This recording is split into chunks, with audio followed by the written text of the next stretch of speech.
మనోడు ఒకప్పుడు Christian, but ఆ తర్వాత హిందూయిజం అండ్ సనాతన ధర్మాన్ని గురించి ఎక్కువగా తెలుసుకొని హిందూగా కన్వర్ట్ అయ్యారు. ఎటువంటి లైఫ్ స్టైల్లో మీరు ఇవన్నీ క్వశ్చన్స్ రేజ్ చేసుకున్నారా? ఫస్ట్ మెయిన్ హిట్ అయిన కోర్ రీజన్ ఏంటంటే బ్రో, మీరు నన్ను నమ్మకపోతే మిమ్మల్ని చావు నరకం పెడతాదని యెహోవా అనడము. ప్రాపర్ బైబిల్ అంతా నాలెడ్జ్ చదివినోడు ఎప్పుడైనా కూడా అసలు ఫాలో అవ్వడు దాన్ని. ఎందుకంటే ఎక్కువగా బయటికి వెళ్తారు, చేంజ్ కమ్మని చెప్పి ప్రొజెక్ట్ చేస్తారు అనేది, అటువంటివి చూసారా? అయ్యో చాలా. అంటే వీళ్ళకి మెయిన్ కోర్ రీజన్ ఏంటంటే బ్రో, మనిషి ఒక లోలో ఉన్నప్పుడు, వాళ్ళు ఏదైనా ప్రాబ్లంలో ఫేస్ చేస్తున్నప్పుడు, నువ్వు ఆ టైంలో వెళ్ళి ఒక్కసారి ఒక 2-3 వారాలు చర్చ్కి వచ్చి చూడు, నీకు మొత్తం సెట్ అయిపోతుంది, దేవుడు దీవిస్తాడు అని చెప్తారు. అండ్ జీసస్ క్రైస్ట్ చెప్పింది కూడా ఓన్లీ నేను ఇజ్రాయేలుకు రక్షిస్తాను, ఇజ్రాయేల్లో దేవుణ్ణి అని చెప్పిండు, కానీ ఆయన ప్రపంచం మొత్తాన్ని నేను సేవ్ చేస్తానని ఎక్కడ మెన్షన్ చేయలేదు ఇప్పటి వరకు. మనకు తెలుసు 2000 years నుండే జీసస్ క్రైస్ట్ పుట్టిండు, ఇదంతా స్టోరీ వచ్చింది, ఇది మనకు తెలుసు. కానీ బిఫోర్ 2000 years కూడా మనకు లైఫ్ ఉండే, దేర్ వర్ స్టోన్ ఏజ్, ఇవన్నీ ఉండే. How people use to survive. అంతకుముందు ఏం జరిగింది? ప్రసాదం తినకూడదు, వేరే వాళ్ళు ఇస్తే దేవుణ్ణి అంటారు. మీకు అట్లాంటివి జరిగినాయి? అవే కదా మెయిన్. అంటే ఇప్పుడు ఎక్కడికైనా వెళ్తే కూడా అన్యులు అనడం, వాళ్ళతో స్నేహం చేయొద్దు అనటం. మేజర్ థింగ్ ఏంటంటే పర్సనల్ లైఫ్ గురించి డిస్కషన్స్ అది పబ్లిక్ గా మాట్లాడుకుంటారు. అనంతం ఎక్కడో లేదు, మన దగ్గరనే ఉంటుంది. నాలెడ్జ్ ఈజ్ డివైన్, ప్రపంచం మొత్తం నిండుంది, కానీ మనం ఎంత తీసుకోవాలనుకుంటుంది మన మీద డిపెండ్ అయి ఉంటుంది. మాల వేసుకున్న వెరీ నెక్స్ట్ డే నుండే నా బాడీలో ఎటువంటి ప్రాబ్లమ్స్ లేకుండే, ఆ డివైన్ ఎనర్జీ నా మీద నేను ఫీల్ అయినా. మనోళ్ళందరేమో కోల్డ్ ప్లే అని చెప్పి కోల్డ్ ప్లేకి వెళ్తున్నారు. కోల్డ్ ప్లే కూడా వచ్చి మనకు కుంభమేళలో మునిగాడు. ఇదంతా రియల్ ఉంది, ఇందులో సమస్తం ఉంది కాబట్టి ప్రపంచం అంతా మన దిక్కు చూస్తుంది. ఇప్పుడు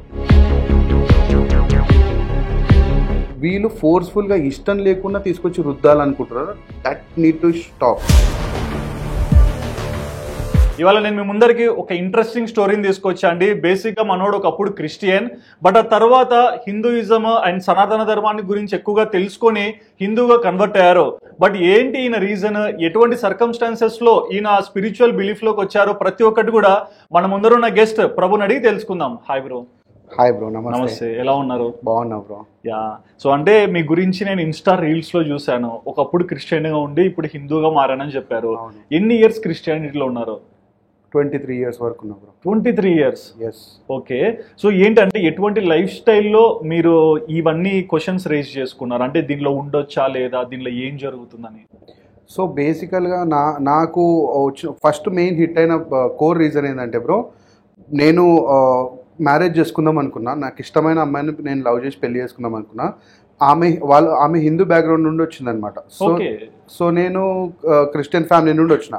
పెళ్లి చేసుకుందాం అనుకునే టైంకి ఆ అమ్మాయిని ఒకవేళ కన్వర్ట్ చేస్తేనే పెళ్లి చేసుకోవచ్చు నువ్వు, లేకపోతే మేమైతే చేయము అని చెప్పి చెప్పడం జరిగింది. సో ఫస్ట్ నాకు క్వశ్చన్ రైజ్ అయింది అక్కడ. సో ఎందుకంటే ఇన్కంప్లీట్గా ఉన్నప్పుడే కదా ఆమె ఎందుకు ఇందులోకి వచ్చి మారాలి, నాకు అమ్మాయి ఇష్టం, అమ్మాయికి నేను ఇష్టం, మేము పెళ్లి చేసుకోవడానికి నాకు ఇక్కడ రిలీజన్ ఎందుకు మధ్యలో వచ్చిందని అక్కడ నాకు ఫస్ట్ క్వశ్చన్ రైజ్ అయింది. అంటే 23 years వరకు ఏం లేదు? 23rd year లో ఓన్లీ ఒక ఈ లవ్ ప్రేమ పెళ్లి, అంటే పెళ్లి చేసుకోవడానికి మీరు మారారు? లేదు, పెళ్లి చేసుకోవడానికి కాదు. నాకు ముందు నుండే హిందూయిజం మీద, సనాతన ధర్మం మీద ఒక మంచి రెస్పెక్ట్ ఉండే ఎందుకంటే మా అమ్మమ్మ వాళ్ళు కానీ వాళ్ళంతా హిందూస్, మా డాడీ వాళ్ళ సైడ్ అంతా క్రిస్టియన్ ఫ్యామిలీ అనమాట. మిక్స్డ్ అంటే మా మదర్ బ్యాక్గ్రౌండ్ అంతా హిందూ బ్యాక్గ్రౌండే. కాకపోతే ఏంటంటే నాకు తెలుసు రిచువల్స్ ఏంటి ఏం కదా. ఫ్రెండ్స్ దగ్గరికి వెళ్ళినప్పుడు వినాయక చవితి ఇట్లాంటి సెలబ్రేషన్స్ అప్పుడు నాకు తెలుసు అనమాట. మన దాని మీద ఒక రెస్పెక్టే ఉండే నాకు. ఎవరు ఎటువంటి బ్యాడ్ థాట్ అన్నది ఏం లేకుండే. బట్ వాట్ ఈజ్ వాట్ అన్నది నాకు ఇంకా రియలైజ్ అవ్వడానికి టుక్ లాట్ ఆఫ్ టైం. ఒక 23 years వరకు నేను తెలుసుకుందాం అన్న పాయింట్ నాకు ఎప్పుడు ట్రిగర్ అవ్వలేదు. ఆ ట్రిగర్ అయ్యే మూమెంటే ఈ 23rd year ఆ టైంకి నాకు ట్రిగర్ అయింది అనమాట. So that's when I started digging what is there inside this dharma అంటే రిచువల్. నాకు గొప్పగా ఏమనిపించింది అంటే, చాలా బ్యూటిఫుల్గా అనిపించింది ఏంటంటే, ఇది ఒక రిలీజన్ కాదు, ఇది ఒక కల్చర్. ఎవ్రీడే మార్నింగ్ లేచి ఇప్పుడు మనం కల్లాపు చల్లుకోవడం దగ్గర నుండి ప్రతిదీ ఇంటర్లింక్డ్ ఉంది మన ధర్మంలో. And I feel it's complete. It's సనాతన ధర్మం అన్నది ఒక కంప్లీట్ ఫార్మ్ ఆఫ్ హ్యూమన్ అని నాకు అర్థమైంది అనమాట. ఓకే, బట్ ఈ 23 years లో క్రిస్టియానిటీలో ఉన్నారు కదా. నేను క్రిస్టియన్ ఇంటర్వ్యూస్ ఇంతకు ముందు చేశాను కొంతమంది, నాకు కొన్ని డౌట్స్ ఉన్నాయి. ఓకే, ఇప్పుడు మీరు చిన్నప్పటి నుంచి మిక్స్డ్ ఫ్యామిలీలో ఉన్నారు, హిందూస్ ఉన్నారు, ముస్లిమ్స్ ఉన్నారు, సారీ క్రిస్టియన్స్ ఉన్నారు మీ ఫ్యామిలీస్ లో. సో ఇక్కడ క్రిస్టియానిటీలో ఒకటి వింటాను, ప్రసాదం తినకూడదు, వేరే వాళ్ళు ఇస్తే దేవుణ్ణి అంటారు. మీకు అట్లాంటివి జరిగాయా? జరిగినాయి. అవే కదా మెయిన్. అంటే ఇప్పుడు ఎక్కడికైనా వెళ్తే కూడా ఫస్ట్ థింగ్ వాళ్ళు అక్కడికి వెళ్ళింది మనం అది ముట్టుకోవద్దు, మనం అది తినద్దు అని చెప్పి చెప్తుండే అనమాట. నాకు అక్కడ కూడా క్వశ్చన్ రైజ్ అయ్యేది, ఏమవుతుంది వాళ్ళు ఇప్పుడు నా ఫ్రెండ్స్ ఉంటారు, వాళ్ళు మన దగ్గరకు వచ్చి తింటారు, చేస్తారు, అన్ని ఏదన్నా కూడా వాళ్ళు ఆబ్జెక్ట్ చేయరు. క్రిస్మస్కి మనం కేక్ ఇస్తే తింటారు, తీసుకుంటారు, అన్నీ చేస్తారు. ఇదొక మేజర్ పాయింట్ నాకు ఎప్పుడు బ్యాక్గ్రౌండ్లో రన్ అవుతుండేది. ఎందుకు తినొద్దు అంటారు, అసలు దేవుడే లేడు, అదంతా అబద్ధం అని చెప్పి మాట్లాడుతుండే. మరి అట్లాంటప్పుడు మన దేవుళ్ళ దగ్గర పెట్టి తీసుకొచ్చి తినమన్నప్పుడు ఎందుకు తినొద్దు అన్న ఒక క్వశ్చన్ కూడా ఉండే నా మైండ్లో. సో అక్కడ నుంచి అది క్వశ్చన్ చేయలేదు అప్పుడు మీకు అట్లా చెప్పే వాళ్ళకి? క్వశ్చన్ చేసిన నేను అప్పుడు, క్వశ్చన్ చేసిన తినొద్దు, మనకు అది మన విగ్రహారాధన చేసే దగ్గర ఎక్కడైనా కూడా మీరు తినొద్దు అని చెప్పి మెన్షన్ చేస్తారనమాట. ఎందుకు ఏంటి అని చెప్పేసి నేను క్వశ్చన్ చేసిన, అడిగిన. దాని ఆన్సర్ ఏంటంటే తినొద్దు అంతే, ఇంకా దానికి సంబంధించిన ఎటువంటి ఇన్ఫర్మేషన్ ఏం నాకు చెప్పలేదు అనమాట. ఓకే, అండ్ అదర్ ఏంటి ఇప్పుడు అంటే ఒక ప్రసాదం దగ్గరే మీరు కనెక్ట్ అయ్యారు, మీకు కూడా జరిగాయని చెప్పేసి నేను అడగకుండా ఇంకా మీరు ఎటువంటి సిచ్యువేషన్స్ ని చూసుకుంటూ క్వశ్చన్ చేసుకునే వాళ్ళు? ఇంకా నార్మల్గా ఏదన్నా వేరే పక్క దేవుళ్ళ గురించి మాట్లాడే టాపిక్ వచ్చినా, ఇప్పుడు మనకు సంబంధించిన ఫ్రెండ్స్ అన్నప్పుడు అన్ని పాటలు పెట్టుకొని వింటుంటారు, ప్రతిష్ఠిస్తారు. అన్యులు అనడం యూజువలీ అదర్స్, అన్యులు అంటే ఏంటి, యూజువలీ అదర్ వాళ్ళతో స్నేహం చేయొద్దు అనేటోళ్ళు. మేజర్ థింగ్ ఏంటంటే ఫ్రెండ్షిప్ చేయడానికి ఏం రిలీజన్ ఎందుకు అడ్డం వస్తుంది, ఇది కూడా ఒక పాయింట్ నాకు అర్థం కాలేదు. ఓకే, ఎందుకు అంటే అంటే ఆ పర్టికులర్ రిలీజన్ గురించి ఆ సర్కిల్ వాళ్ళతోటే మనం ఫ్రెండ్షిప్ చేస్తే సో దాట్ మనం బయటికి వెళ్ళడానికి ఛాన్స్ ఉండదు అని నాకు అర్థమైంది. ఓవర్ ఎ పీరియడ్ ఆఫ్ బౌండరీలో పెట్టేశారు. ఆ బౌండరీలోనే ఉండాలి. నువ్వు ఫ్రెండ్షిప్ కూడా వాళ్ళతోటే చేయాలి, తిరిగితే కూడా వాళ్ళతోటే తిరగాలి. సో దట్ నీకు వేరే థాట్ ప్రాసెస్ అనేది ఆలోచించలేం కదా. ఆబ్వియస్లీ మనం పొద్దున్న లెగిస్తే వాళ్ళతో తిరుగుతుంటే, ఇప్పుడు జస్ట్ లైక్ మన ఫ్రెండ్స్ కూడా వాళ్ళే అయి ఉన్నప్పుడు మనకు బయట వాటి గురించి పెద్దగా ఆలోచించడం ఉండదు. సో ఎప్పుడైతే నేను ఫ్రెండ్స్ మాత్రం వదలలే, ఈ కనెక్షన్స్ పెంచుకుంటూ ఎప్పటి నుంచి అయితే నేను ఎక్కువ ఎక్స్పోజర్ అవుతూ ఉన్నానో, మా ఫ్రెండ్స్ ఎట్లా ఉన్నారో అట్లా ఉన్నారో నేను తెలుసుకుందామన్న అన్వేషణ టైంలోనే నాకు కూడా ఒక రియలైజేషన్ పాట అన్నది వచ్చింది. అప్పుడు ఐ స్టార్టెడ్ డిగ్గింగ్ అబౌట్ మన ఆటోబయోగ్రఫీ ఆఫ్ యోగి చదువున్నాను నేను మొత్తం. బట్ అంటే చదవనిస్తారా చిన్నప్పుడే మిమ్మల్ని ఇట్లాంటివి? లేదు, అస్సలు మనకు సంబంధించిన ఎటువంటి ఇన్ఫర్మేషన్ మనకి దొరకకుండా ఉండడానికనే మ్యాక్సిమం ట్రై చేస్తారనమాట. ఓకే, అండ్ దీనిలో అంటే అంటే మీరు స్పిరిచువల్ అవ్వక ముందు కొన్ని పాయింట్స్ నేను తెలుసుకోవాలని అడుగుతున్నాను. అంటే దీనిలో ఇంకొకటి కూడా వింటాను, లైక్ సమ్మర్ వస్తే ఈ పిల్లలందరినీ ఒక స్కూల్కి తీసుకెళ్తారు, అక్కడ చదివిపిస్తారు, అది నిజమేనా? అది 100%. వెకేషన్ బైబుల్ స్కూల్ అని ఉంటుంది, VBS అంటారు. ఎవ్రీ మార్చ్ ఏప్రిల్లో జరుగుతుంది అనమాట. ఏం చేస్తారంటే వాళ్ళు మన వ్యాన్ ఉంటుంది, చర్చ్కి సంబంధించిన వ్యాన్ ఉంటుంది. ఆ వ్యాన్లో చిన్నపిల్లలందరినీ తీసుకుపోయి వాళ్ళకి అక్కడ లెసన్స్ చెప్తారనమాట. జీసస్ క్రైస్ట్ గురించి, ఆయన చేసిన పనుల గురించి, వాళ్ళ బట్టల గురించి, ఆయన ఎట్లా సేవ్ చేసిండు, ఆయన ఎట్లా ఏం చేసిండు అన్నవి ఆ పిల్లలకి అనేవి వాళ్ళకి ముందు అంత చిన్న ఏజ్లో వాళ్ళు ఏముంటుంది చాక్లెట్ ఇస్తారు, ఇంప్లాంట్ చేస్తున్నారు అన్నట్టు. లిటరల్గా జీసస్ క్రైస్ట్ గ్రేట్ అన్నట్టు చూపించి వాళ్ళకి చెప్పడం జరుగుతుంది ఆ వెకేషన్ బైబిల్ స్కూల్ అన్న ప్లేస్ లో. ఇండైరెక్ట్ గా బ్రైబ్ చేసినారు. Exactly, indirect. ఇప్పుడు మనలాంటి పెద్ద ఏజ్డ్ పర్సన్స్ ఉన్నారు అనుకోండి, వాళ్ళకి అర్థం చేయించినా ఆలోచిస్తారు what is right, what is wrong అని. కానీ ఈ చిన్నపిల్లలు చాక్లెట్ ఇచ్చి కొంచెం ఇన్ఫ్లుయెన్స్ చేసినా కూడా వాళ్ళకి ఇదే కరెక్ట్ ఏమో అన్న ఫీల్ ఉంటారు. సో అది జరుగుతుంది నా సైడ్. నేను పర్టికులర్గా ఈ అబ్జర్వ్ చేసింది ఏంటంటే, వెరీ చైల్డ్ ఏజ్ నుండి సండే స్కూల్ అని ఒకటి ఉంటుంది పిల్లలకి. సో అక్కడ కూడా వాళ్ళకి ఏం చెప్తారంటే, నువ్వు వచ్చడం, నువ్వు ఒక్కదానివే రావడం కాదు, దేవుడు నీకు ఇంకేమైనా ప్రసాదించాలన్నా, ఇట్లాంటివి నీకు చాక్లెట్స్ ఇంకా ఎక్కువ కావాలన్నా, ఏమైనా జరగాలన్నా కూడా నీతో పాటు నీ ఫ్రెండ్స్ని కూడా తీసుకుంటా, అంటే అదర్ చైన్ సిస్టమ్ లాగా. సో ఇప్పుడు స్కూల్లో పిల్లలు ఉంటారు, చిన్నపిల్లలు, వాళ్ళ పక్కన వాళ్ళ ఫ్రెండ్స్కి అరే నేను ఇట్లా వెళ్తున్నాను, అక్కడ వాళ్ళకి స్పాన్సర్స్ అవన్నీ జరుగుతాయి అనమాట. ఫారెన్ నుండి వచ్చి వాళ్ళు గిఫ్ట్స్ ఇస్తారు వాళ్ళకి. ఈ VBS అన్న ప్రోగ్రామ్ అయిపోయిన తర్వాత వాళ్ళకి గిఫ్ట్లు ఇస్తారు. ఫారినర్స్ వచ్చి వాళ్ళకి అదొక వింత లెక్క ఉంటుంది చిన్నపిల్లలకి. సో వచ్చి వాళ్ళు గిఫ్ట్స్ ఇవ్వడం ఇదంతా చూసి వాళ్ళు ఇంప్రెస్ అయిపోయి వాళ్ళు ఇంకొకళ్ళు చెప్తారు, నేను ఇట్లా వెళ్తున్నాను, మీరు కూడా రావాలంటే వస్తే మీకు కూడా బాగా గిఫ్ట్లు ఇస్తారు, చాక్లెట్లు ఇస్తారు అంటే పక్కా చిన్నపిల్లలు కాబట్టి వాళ్ళు టెంప్ట్ అవుతారు, ఓకే పోతారు. సో ఇది ఎవ్రీ సమ్మర్లో జరుగుతుంది అనమాట. అండ్ మీరు ఒక మాట అన్నారు, మా ఫ్రెండ్స్ తో నేను ఉండేవాడిని అయినా కూడా ఇంట్లో ఎన్ని రిస్ట్రిక్షన్స్ పెట్టా అనేసి. అవును. సో ఇక్కడ ఇప్పుడు మీ ఫ్రెండ్స్ మీతో కలిసి ఎప్పుడన్నా చర్చ్కి వచ్చేవాళ్ళ? వచ్చేవాళ్ళు. అండ్ మీరు మీ ఫ్రెండ్స్ తో కలిసి టెంపుల్స్కి వెళ్ళేవాళ్ళు? వెళ్ళేటోని. ఓకే, ఈ ఇన్సిడెంట్స్ మీ ఇంట్లో తెలుసా? తెలియదు. ఓకే, అంటే తెలియని స్పేస్ కూడా మెయింటైన్ చేస్తున్నారంటే మీకు ఇన్సైడ్ తెలుసు కదా, చెప్తే అరుస్తారని? తెలుసు.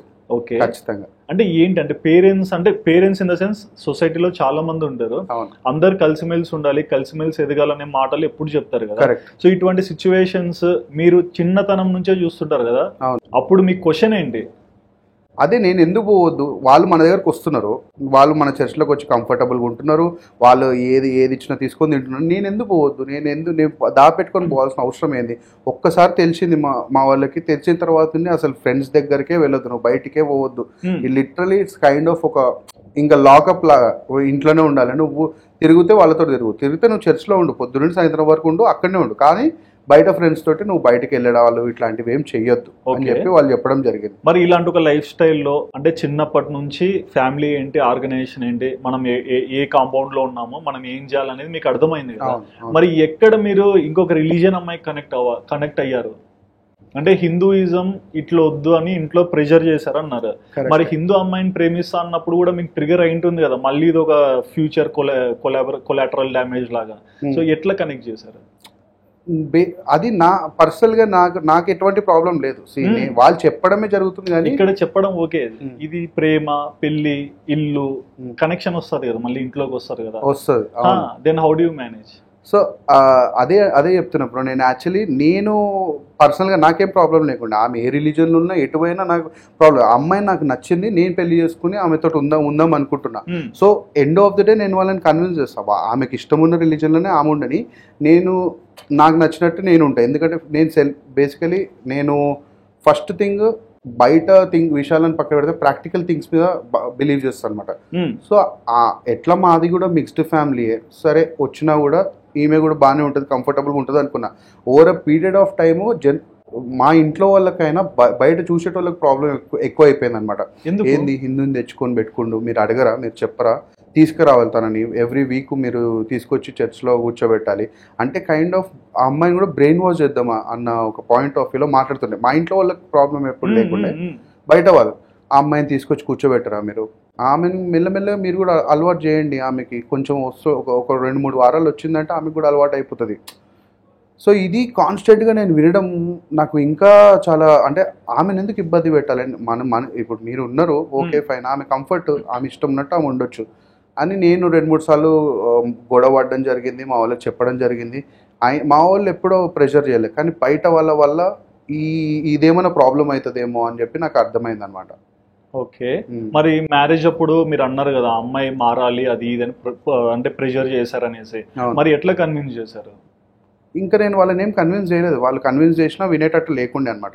సో నేను మీకు అంతగనము రిలీజనే ఇబ్బంది అవుతుందంటే నేను మీ రిలీజన్లో చేసుకోను. సమస్తం ప్రతి ఒక్కటి ఉన్న సనాతన ధర్మంలో పెళ్లి రిచువల్స్ ఎట్లా జరుగుతాయో నాకు ఆ హిందూ రిచువల్స్ ప్రకారంగా నాకు ఆ అరుంధతి నక్షత్రం చూపడం ఎందుకు కానీ ఇవన్నీ నేను దాని గురించి తెలుసుకుని హిందూయిజం రిచువల్స్ ప్రకారంగానే పెళ్లి చేసుకున్నాను నేను. ఓకే, మరి మీరు అంటే స్పిరిచువల్ బిలీఫ్ని నమ్మి ఒక రిలీజన్కి వచ్చేసారు కదా, ఎన్ని ఇయర్స్ నుంచి ఈ రిలీజన్లో ఉన్నారు? ఎందులో? స్పిరిచువల్లో ఒక 4 years అవుతుంది. 4 years నుంచి. ఈ 4 yearsలో మీరు ఏం తెలుసుకున్నారు? నేను తెలుసుకున్నది ఏంటంటే అనంతం ఎక్కడో లేదు, మన దగ్గరనే ఉంటుంది. నాలెడ్జ్ ఈజ్ డివైన్, ప్రపంచం మొత్తం నిండి ఉంది, కానీ మనం ఎంత తీసుకోవాలనుకుంటుంది మన మీద డిపెండ్ అయి ఉంటుంది. సో ఇప్పుడు మనం ఏదైనా దాని గురించి చేస్తున్నాం అంటే ఫర్ సపోజ్ అది ఏంటి అని తెలుసుకోవాలి. అలానే నేనేం తెలుసుకున్నానంటే అయ్యప్ప మాలేసుకున్నా. మాలేసుకున్న తర్వాత రిచువల్స్ ఏంటి, వై దిస్ సనాతన ధర్మం సంపూర్ణం అని ఎప్పుడైతుంది అంటే మనకు తెలుసుకున్నప్పుడు. సో నేనేం తెలుసుకున్నా అంటే దెర్ ఈజ్ ఎవ్రీథింగ్ మన పక్కనే ఉంటుంది, కానీ మనం దాన్ని పట్టించుకోం చాలా శాతం వరకు. సో మనం వాళ్ళని ఇచ్చి పంపించడం అదంతా పక్కన పెట్టేసి మనమే మన దాంట్లో ఉన్నదానికి ప్రతి దానికి ఒక ఇంటర్లింక్డ్ కనెక్షన్ ఉంది. సో దీన్ని మనం కరెక్ట్గా ఫాలో అవుతే చాలు. నేను తెలుసుకుంది ఏంటంటే ఇప్పుడు నాకు ఒక డ్రాప్ ఆఫ్ ది చిన్న చిన్న విషయం తెలుసు, దానివల్లనే నేను ఇంత చేంజ్ ఓవర్ అయిపోయి కంప్లీట్గా నేను వీడియోస్ పెట్టడం ఇదంతా జరుగుతుంది. దీన్ని బేస్ చేసుకొని నాకు అర్థమైంది ఏంటంటే మన దాంట్లో లేనిదంటూ ఏమీ లేదు, ఉన్న ప్రతిదీ ఇక్కడనే ఉంది. So wherever you are good at that. So don't go to others అన్నది నాకు అర్థమైంది. సో మనం పుట్టింది భారతదేశంలో, పెరిగింది ఇక్కడ రిచువల్స్, ఇక్కడ కల్చర్, దీని కల్చరే మన సనాతన ధర్మం. ఈ కల్చర్ని నమ్మి ముందుకు పోవాలన్నదే నా లెసన్, బిలీవ్ అండ్ లెసన్. మీరు అన్నారు అయ్యప్ప మాల వేసుకున్నా అనేసి. సో ఆ టైంలో మామూలుగా కట్టేసుకుంటారు, శబరిమల వెళ్తారు, పైకి వెళ్తారు, ఆ ఉడుమ అక్కడ పెట్టేసి వస్తారు కదా. సో మీరు అవన్నీ చేస్తున్నప్పుడు like any energy do you find? అస్సలు నార్మల్ ఎనర్జీ కాదు. నార్మల్గా నాకు హెల్త్ ఇష్యూస్ ఉండే అనమాట. కొంచెం ఒక 10-15 మినిట్స్ నాకు బ్రేక్ఫాస్ట్ కానీ మన లేట్ అయిందంటే బెడ్ మీద నుండి లేచినప్పటి నుంచి అసలు నా వల్ల అయ్యేదే కాదు. ఇమ్మీడియట్గా నేను బ్రష్ చేసుకోగానే ఫస్ట్ తినేసేయాలి. అట్లాంటిది మొత్తం త్రూ అవుట్ ది డే ఒకటే మీల్ తినాలి మనం దీక్షలో ఉన్నప్పుడు, భిక్ష. సో నేను మాల వేసుకున్న వెరీ నెక్స్ట్ డే నుండే నా బాడీలో ఎటువంటి ప్రాబ్లమ్స్ లేకుండే ఆ డివైన్ ఎనర్జీ నా మీద నేను ఫీల్ అయినా. ఫస్ట్ టైం నన్ను అంటే కన్యస్వామి అంటారు కదా, నాకు ఏం తెలియదు అసలు. వితౌట్ ఎనీ ఇన్ఫర్మేషన్ నేను దాని గురించి తెలుసుకున్నా. దానికి ముందు నాకు ఇట్లుంటుంది ఏంది ఎక్స్పీరియన్స్ చేసే వరకు తెలియదు కదా. వినడం వరకు అది వేరు, సొంతంగా ఎక్స్పీరియన్స్ చేయడం అదొక డిఫరెంట్ ఫీల్.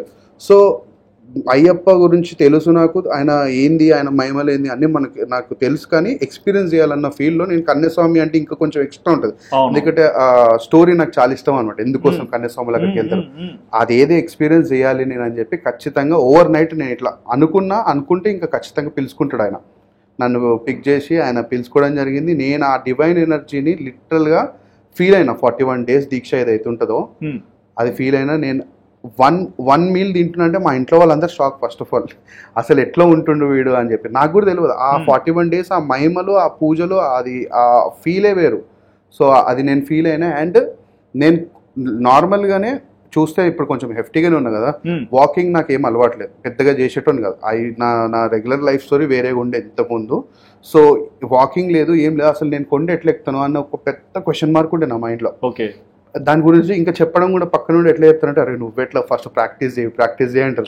చాలా కష్టం, అంటే కొత్తగా వచ్చారు అండ్ కొంచెం బాడీ సపోర్ట్ కూడా కావాలి. అవును, ప్రాక్టీస్ చేయి అంటారు. సో నేను ఏం చేస్తున్నానంటే మార్నింగ్ పూజ అయిపోగానే లీజర్ టైం ఉంటుంది కదా, ఆ టైంలో పక్కనే శివుడు కూడా ఉండే, నార్మల్గా 108 చేసుకోవడం అట్లా ప్రాక్టీస్ చేస్తుండే అనమాట.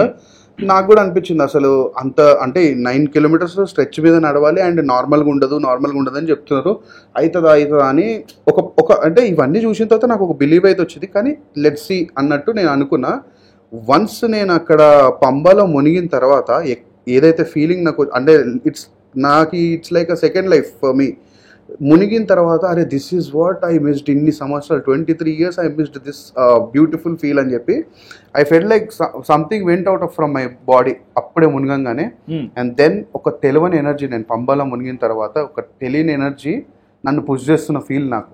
ఓకే, ఆ స్టెప్స్ దగ్గరికి వెళ్ళి అక్కడ పైకి వినాయకుడు టెంపుల్కి వెళ్తాం మనం పైన శబరిలో వెళ్ళే ఒక బూస్టప్ లాంటి ఫీలింగ్ నాకు లోపలికి వెళ్ళి. I could not express in my words. కానీ హానెస్ట్గా నేను ఎంత ఫాస్ట్గా అది ఎక్కేస్తానని నేను అసలు బిలీవ్ కూడా చేయలేదు. లిటరల్గా ఇట్లా కట్ చేస్తే అంత ఏమి ప్రాబ్లం ఫేస్ చేయకుండా నేను అంత మీదకి అట్లా ఎక్కేసి బ్యూటిఫుల్ దర్శనం. నన్ను నిజంగా అయ్యప్ప స్వామి పిక్ చేసి పిలుచుకున్నాడు అన్న ఫీల్లో అనిపించింది. ఫస్ట్ టైంకి వెళ్ళినా నేను అది ఎక్స్పీరియన్స్ చేసి బయటకు వచ్చిన తర్వాత 18 పక్కా నేను 18 times మాల కంప్లీట్ చేయాలని ఫీల్ అయిపోతున్నాయి ఇప్పుడు. అంటే ఆ డివైన్ ఎనర్జీ నేను 18 times పక్కా ఫీల్ అవ్వాలి అన్న ఫీల్లో ఉన్నా నేను ఇప్పుడు. అండ్ నాకెందుకో ఆ త్రూఅవుట్ ద కొండ ఎక్కే టైం అంతా స్వామి నాతోటే ఉండి తీసుకొని ఎక్కించిండు అన్న ఫీల్లో ఉండే అనమాట నాకు. దీంట్లో ఇంత ఇన్వాల్వ్ అయ్యారు, ఇందులో నుంచి something you are getting some positive energy అనుకోవచ్చు. కరెక్ట్. పాస్ట్ లో చూస్తే ఏదో కొంచెం గ్లిచ్, ఎందుకు అందరిని ఈక్వల్ గా చూడట్లేదు అని ఒక క్వశ్చన్ రేజ్ అయింది. ఎగ్జాక్ట్లీ. సో ఈ రెండు మీరు బ్యాలెన్స్ చేసుకున్నాక when you feel you're comfortable, ఈ సిచ్యువేషన్స్ అన్ని చూసుకొని ఆ నీళ్ళలో మునిగి లేసాక, సో మీకు ఈ రెండిట్లో డిఫరెన్స్ ఏముంది? అక్కడ there is no link, there is no core values. Like you know link ఏంటి, కోర్ వాల్యూస్ ఏంటి? లింక్ ఏంటంటే జనరేషన్స్ నుండి చూసుకుంటే నాకు ఫస్ట్ థింగ్ మన దాంట్లో ప్రాధాన్యత ఇచ్చారు అనమాట. రాధాకృష్ణ అంటారు ఓకే, హిందూ రిలీజియన్లో. ప్రతిదానికి ఉమెన్కి ఒక మంచి రెస్పెక్ట్ ఇచ్చారు. క్రిస్టియానిటీలో నాకు నచ్చింది ఏంటంటే చాలా కొన్ని అయితే మనం చదవలేం కూడా, ఏవేవైతే ఉన్నాయో అవి ఆ ఒక్క మెయిన్ నాలెడ్జ్ని పక్కన పెట్టేసి ఎవ్రీ టైము యేసుప్రభు ఏం చేసిండు, జీసస్ క్రైస్ట్ ఎంత గొప్ప పనులు చేసిండు, కళ్ళు ఇవే చెప్పారు. కానీ మెయిన్ బైబిల్లో ఉన్న ప్రాపర్ బైబిల్ అంతా నాలెడ్జ్ చదివినోడు ఎవడైనా కూడా అసలు ఫాలో అవ్వడు దాన్ని. ఎందుకంటే ఉమెన్స్ని అంత వరస్ట్గా చూపించారు దాంట్లో. There are few very words అవి చదవలేం మనం. అంటే ఒక స్ట్రైట్ క్వశ్చన్, అంటే నేను ఇక్కడ ఎవరికి ఏది కాదు కాబట్టి జనరల్గా అడుగుతున్నా. ఇప్పుడు అదే ఇంట్లో పుట్టారు, మీ పేరెంట్స్ కూడా ఉన్నారు, మీ మదర్ గారు అదే రిలేషన్ అంటే అదే ఒక బిలీఫ్లో సక్సెస్ఫుల్ అయ్యారు కదా. అంటే లైక్ అప్ టు యూ చూసుకున్నా. మరి ఫీమేల్కి రెస్పెక్ట్ లేదంటే మేబీ చాలా మంది ఫీమేల్ క్వశ్చన్ చేసి ఉండొచ్చు కదా మీకన్నా ముందే. కరెక్టే, క్వశ్చన్ చేసి ఉండొచ్చు. బట్ నేను ఏదైతే ఈ బ్యూటీని ఫీల్ అవుతున్నానో, నేను ఫీల్ అయ్యే బ్యూటీ ఇంకొక నలుగురికి ఇవ్వాలని చెప్పి మన దగ్గరనే ప్రతిదీ ఉందబ్బా. మనం దాని గురించి పక్కన ఎవరినో పోయి అడగాల్సిన అవసరం ఏంది మనకి. So everything is within. So ఇప్పుడు దాన్ని మా మమ్మీ నమ్ముతుంది. మీరు అన్న క్వశ్చన్ కరెక్టే, మా మమ్మీ నమ్ముతుంది. కొన్ని సంవత్సరాలు ఏం నమ్ముతుంది, వాళ్ళు చూపించేది మాత్రమే నమ్ముతుంది ఆమె. వాళ్ళు ఏం చూపిస్తున్నారు, ఈ ఏదైతే బ్యాక్ స్టోరీ ఉందో ఆ లేడీస్ గురించి తప్పుగా మాట్లాడడం ఎందుకు కాదు, మీరు నన్ను నమ్మకపోతే మిమ్మల్ని చావు నరకం పెడతాదని యెహోవా అనడము, ఇవన్నీ వాళ్ళు హైడ్ చేస్తారు. ఇవి చెప్పరు. మెయిన్గా ఏం చెప్తారంటే ఈ మంచి జరిగింది పలానా. ఇప్పుడు మా వాళ్ళు కూడా పెద్ద అంత ఎడ్యుకేటెడ్ బ్యాక్గ్రౌండ్ నుండి ఏం కాదు, మా పేరెంట్స్ కూడా. వాళ్ళకి ఏంటంటే అరే ఇంత ఓన్లీ మంచి మాత్రమే జరుగుతుంది. ఇప్పుడు వాళ్ళు జాబ్ చేస్తారు, ప్రాక్టికల్గా వాళ్ళు చేస్తారు, జాబ్ చేసుకుంటారు కాబట్టి they are good, well and fine. ఇప్పుడు దేవుణ్ణి జీసస్ క్రైస్ట్ని నమ్ముకుంటే వాళ్ళు ఏమి జాబ్ చేయకుండా ఉంటే ఎట్లా, how they will survive? Practically it will not work. అంటే జాబ్ చేయకూడదు అనే సిచ్యువేషన్స్ వచ్చాయా? వచ్చాయి జాబ్. ఎందుకంటే మెయిన్ థింగ్ ఏమవుతుందంటే ఇక్కడ కమ్యూనిటీలో ఏమవుతుందంటే ఒక చర్చిలో మనం కనుక ఉంటే పర్సనల్ లైఫ్ గురించి డిస్కషన్స్ అది పబ్లిక్గా మాట్లాడుకుంటారు అనమాట. ఎనీథింగ్ బీట్ ఎనీథింగ్, మన ఏం చేసినా పక్కా వాళ్ళందరూ మాట్లాడుకుంటారు. అండ్ వన్ మోర్ థింగ్ నాకు నచ్చింది ఏంటంటే, చర్చికి వస్తే నువ్వు ఈ చర్చికే రావాలి, వేరే చర్చికి వెళ్ళొద్దు. ఇది కూడా విన్నాను. బట్ అంటే మీరు సాలిడ్ ప్రూఫ్, మీరు ఆ మాట ఓపెన్ గా చెప్పారు కదా, నిజంగా ఇట్లాంటివి జరుగుతుంటాయి ఎక్కువ? అయ్యో ఖచ్చితంగా జరుగుతాయి, నిజంగా జరుగుతాయి బ్రో.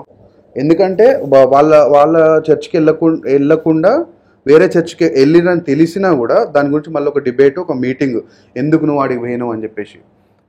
అంటే ఏమవుతుంది, దేవుడు ఏడనైనా ఉంటాడు. ఇప్పుడు మన దగ్గర అట్లాంటి నిషేధాలు ఏం లేవు. అంటే హిందూయిజంలో కానీ ఇక్కడ ఏం నిషేధాలు, నువ్వు నా దగ్గరికే రా అని చెప్పి ఎక్కడ బోర్డు పెట్టరు. నువ్వు రాకపోయినా ఎవరు అడగరు. నీ దగ్గర నాలెడ్జ్ అక్కడ ఉందబ్బా, పోయి తీసుకో. నువ్వు పోతేనే దేవుడు నీకు అది ఇస్తాడు.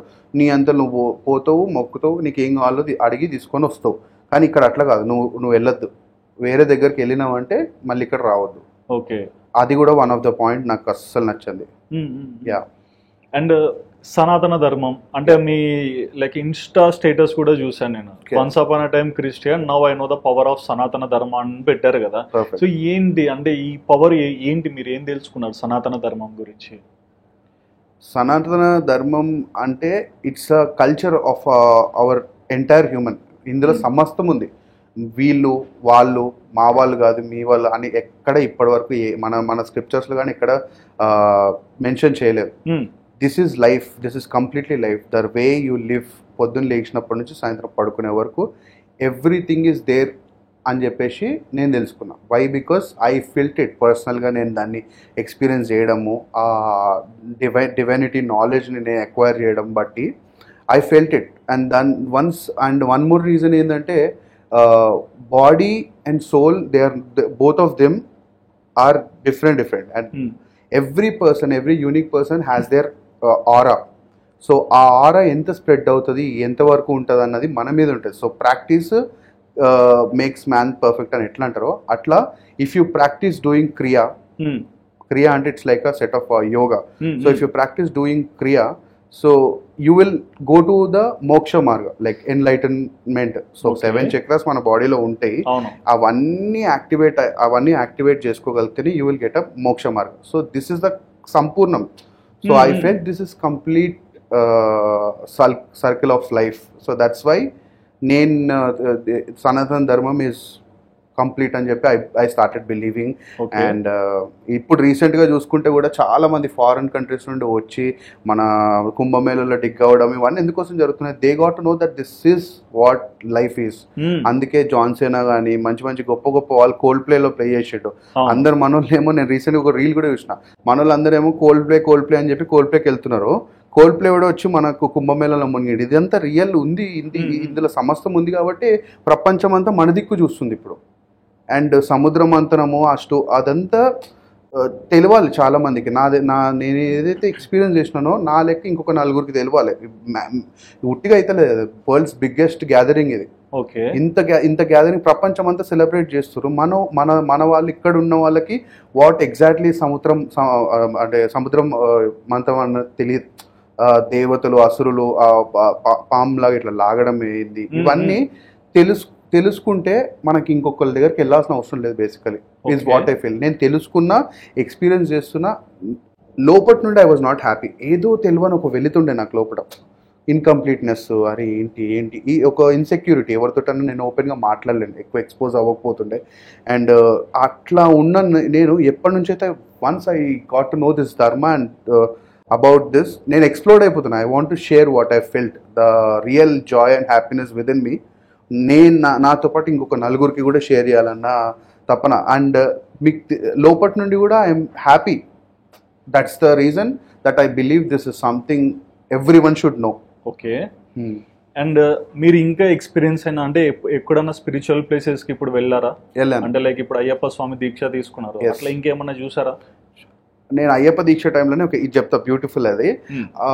మన చోళులు శ్రీకృష్ణదేవరాయలు వాళ్ళు పరిపాలించిన ప్లేస్ ఒకటి ఉంది హంపి దగ్గర.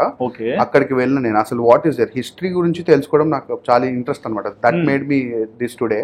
సో హంపీకి వెళ్ళి అక్కడే దగ్గర హనుమంతుడు కలిసిన ప్లేస్ ఒకటి ఉంది కిష్కింద అని. దాని మీద సపరేట్ ఒక బుక్ కూడా ఉంటుంది అనమాట. మన హనుమంతుని బేస్ చేసుకొని ఉంటుంది ఆ బుక్ అంతా.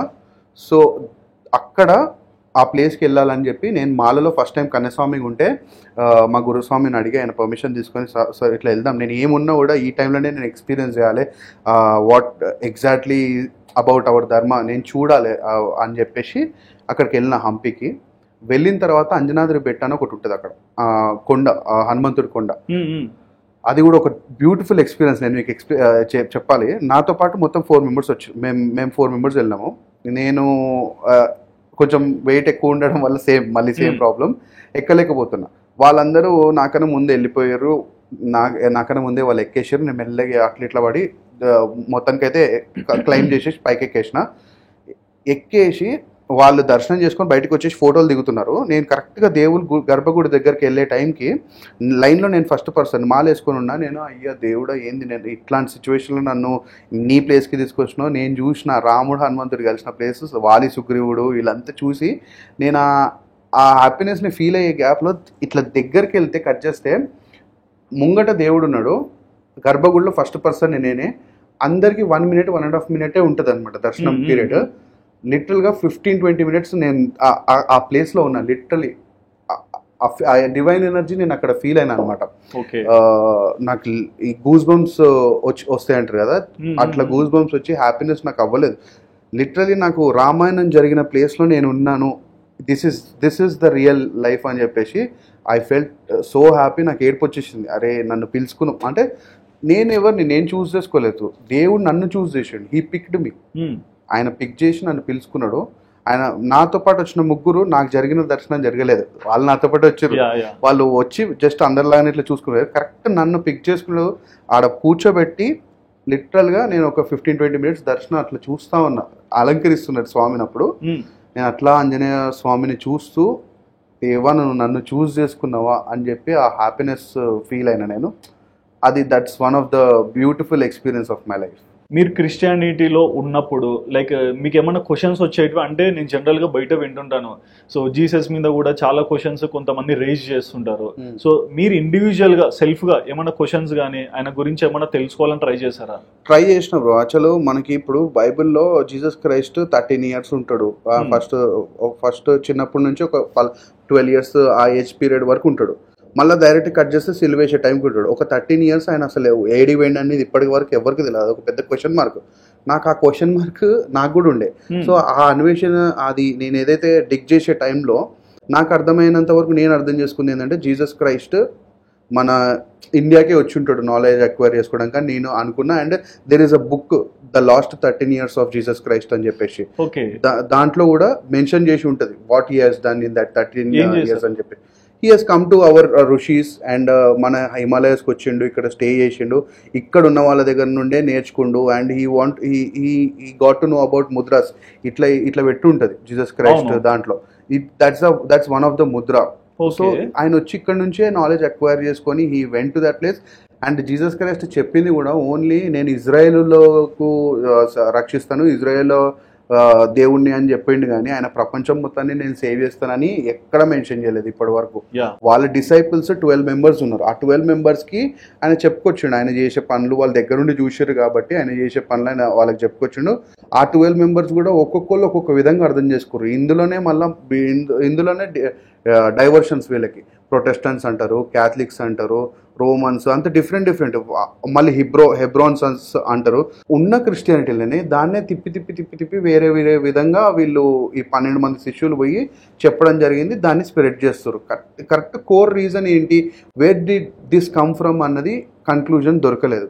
నేను దాన్ని దొరకబట్టనికే నేను అసలు 2000 years చరిత్ర గురించి మనకు తెలుసు. 2000 years నుండే జీసస్ క్రైస్ట్ పుట్టిండు, ఇదంతా స్టోరీ వచ్చింది, ఇది మనకు తెలుసు. కానీ బిఫోర్ 2000 years కూడా మనకు లైఫ్ ఉండే. దేర్ వర్ స్టోన్ ఏజ్, ఇవన్నీ ఉండే. How people use to survive. అంతకుముందు ఏం జరిగింది, మాదే గొప్ప అని చెప్తూ వస్తారు.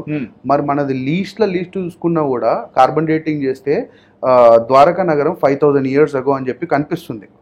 That knowledge is still there. So how you can claim, ఇప్పుడు ఎట్లా క్లెయిమ్ చేస్తున్నారు, మాదే మొత్తం అంత అన్నట్టు ఎట్లా క్లెయిమ్ చేస్తున్నారు? క్లెయిమ్ చేయడం ప్రాబ్లం లేదు, నాకేమి no issues with that. But then మన పక్కన వాళ్ళకి రెస్పెక్ట్ ఇవ్వండి. మీరు మారేరు, మంచిదే, గొప్ప థింగ్, మీరు తెలుసుకుంటున్నారు, గుడ్ థింగ్. కాకపోతే ఇంకొక నలుగురిని చెడగొట్టదు దానివల్ల. తీసుకుపోయి చిన్న పిల్లల్ని వాళ్ళకి చాక్లెట్లు ఇచ్చి వాళ్ళకి నేర్పించడము, this thing should be stopped అన్నది ఒక మెయిన్ ఎజెండా అన్నమాట. ఓకే. అండ్ దీంట్లో కూడా చర్చిలో ఇప్పుడు పాస్టర్స్ ఇట్లాంటి వాళ్ళు ఉంటారు కదా, వాళ్ళకి 10% వాటా ఇవ్వాలి, ఎంత సంపాదించినా దశమ భాగం అంటారు. ఎగ్జాక్ట్లీ. సో అవి కూడా ఫేస్ చేశారా? యా. ఇప్పుడు మనము ఏదైనా కానీ ఇంకా వాళ్ళకి మీటింగ్స్ ఉంటాయి అన్నమాట. యానివర్సరీ మీటింగ్స్ అని చెప్పేసి, ఇంకా క్రిస్మస్ అని చెప్పి, ఇట్లా థ్యాంక్స్ గివింగ్ ఫెస్టివల్స్ అని చెప్పేసి, స్త్రీల కూడికలు అని చెప్పేసి, ఇట్లాంటివి చాలా ఉంటాయి. మీటింగ్స్ ఏమైనా కూడా మనం పెట్టమని చెప్పాం, వాళ్ళు పెట్టుకుంటారు, మీటింగ్స్ పెట్టుకుంటారు. ఖచ్చితంగా నువ్వు కానుక ఇవ్వాలి. ఇస్తేనే రెస్పెక్ట్ ఉంటుంది అనమాట. అంటే గుర్తు కూడా పెట్టుకుంటారు, ఎవరు ఎంత ఇస్తారు ఏందన్నది గుర్తు పెట్టుకుంటారు.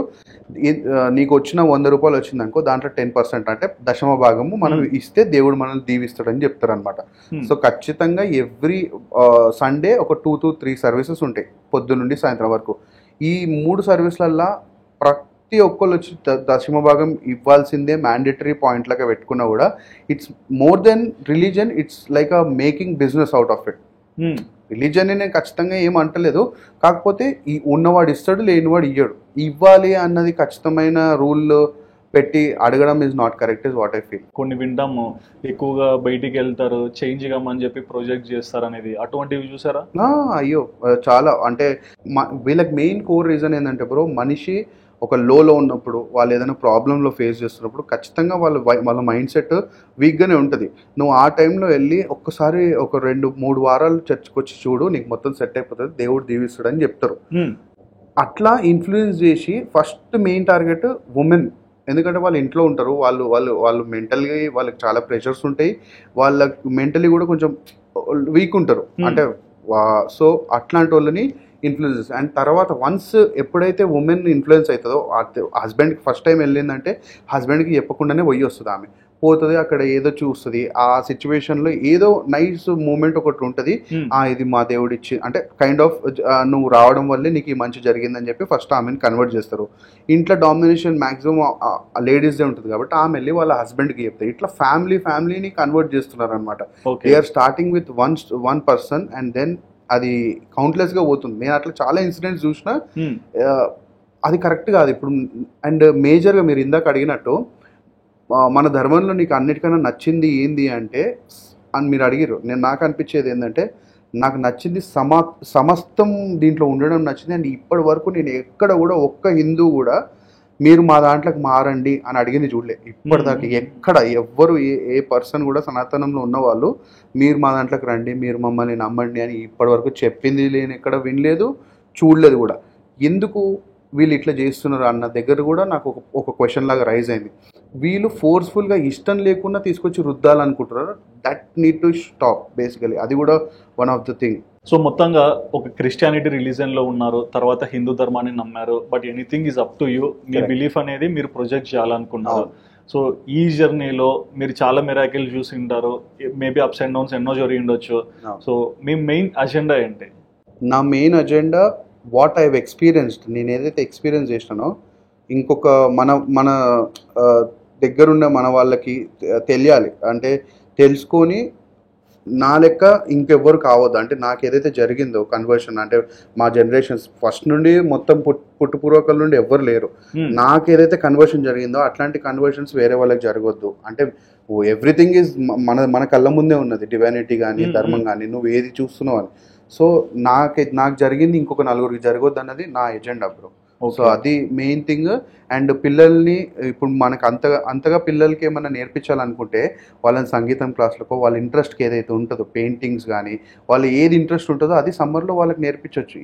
వాళ్ళని అంత చిన్న వయసులో మనము ఒక 1-2 hours కోసమే వదిలేస్తున్నాంలే మళ్ళీ వచ్చేస్తారు అని అనుకున్నట్టు కాదు. అక్కడ లిటరల్గా తెలియకుండానే ఒక రిలీజన్ పైన ఒక సీడ్ సో చేస్తున్నారు వాళ్ళు చిన్న వయసులో. So it's like a mind wash for them. ఇది జరగదు మెయిన్ థింగ్. ఎందుకంటే ఆ వయసులో వాళ్ళకి ఏం తెలియదు. ఈ చాక్లెట్ ఇచ్చేసి ఇది తినేసే అమ్మ పలానా అంటే వాళ్ళు దాన్ని బిలీవ్ చేస్తారు. అది ఇప్పుడు right now at this point of టైంలో వాళ్ళకి ఎదిగే ఏజ్లో అది కరెక్ట్ కాదు. వాళ్ళకి ఏదైతే ఇష్టం ఉన్న స్కిల్ ఉంటుందో దాని మీద నేర్పించడం ఈజ్ బెటర్ థింగ్. నా ఎజెండా ఏంటంటే ఇవి స్టాప్ చేయాలి first thing. Okay, that's the main agenda. And we need not మన హిందూ సిస్టర్స్ కానీ బ్రదర్స్ కానీ వాళ్ళందరికీ ఒక రిక్వెస్ట్ నా సైడ్ ఉండే ఏంటంటే మన దగ్గర ఉన్నది గీతోపదేశం గురించి కానీ, లేకపోతే ఆటోబయోగ్రఫీ ఆఫ్ యోగి గురించి కానీ, ఇలాంటి స్టోరీస్ మన పిల్లలకి నేర్పించడానికి ప్రయత్నిస్తే ఇంకా బాగుంటుంది. అండ్ వాళ్ళకి ఇంకేమైనా స్కిల్ మీద ప్రాక్టీస్ చేపిస్తే ఇంకా బాగుంటుంది అన్నది నా agenda bro. Okay, thank you so much bro, చాలా విషయాలు షేర్ చేసుకున్నందుకు. సో చూసారు కదండి, ప్రభు ఒకప్పుడు ఈయన క్రిస్టియన్, తర్వాత స్పిరిచువల్ పవర్ని నమ్మి ఇంకొక రిలీజియన్కి అయితే చేంజ్ అయ్యారు. బట్ ఈయన మాటలలో బిఫోర్ ఆఫ్టర్ వర్షన్ మీరు విన్నారు కదా.